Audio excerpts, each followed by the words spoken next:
Hello guys, this video is gonna go over invisible boundaries. Invisible boundaries are teaching your dog not to enter certain areas of your home.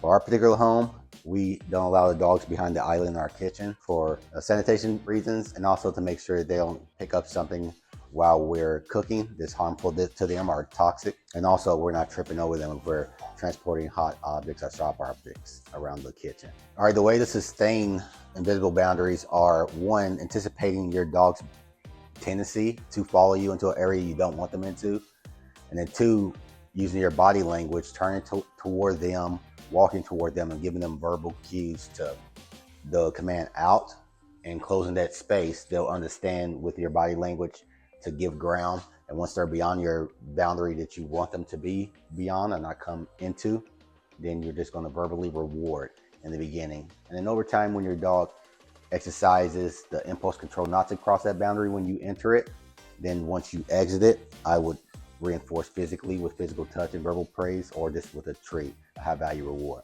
So for us, it's here, and then also the end here. We don't want the dogs to come.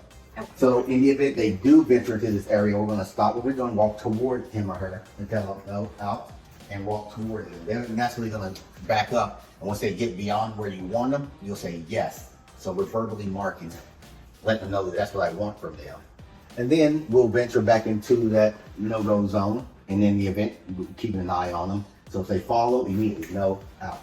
Walking toward them, they'll back up, yes, when they get to where you want them. Over time, with consistency, they'll just naturally understand that when you venture back into that area, you'll see them just curiously looking.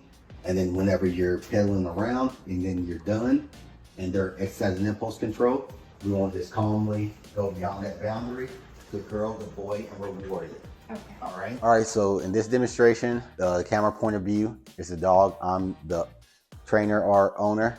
So once the dog comes into the visual boundary, I'll say no, out, yes. Once they're beyond the boundary where I want to teach.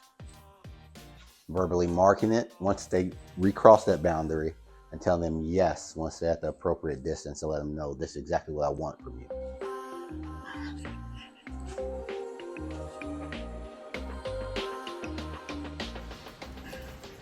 And then we'll see.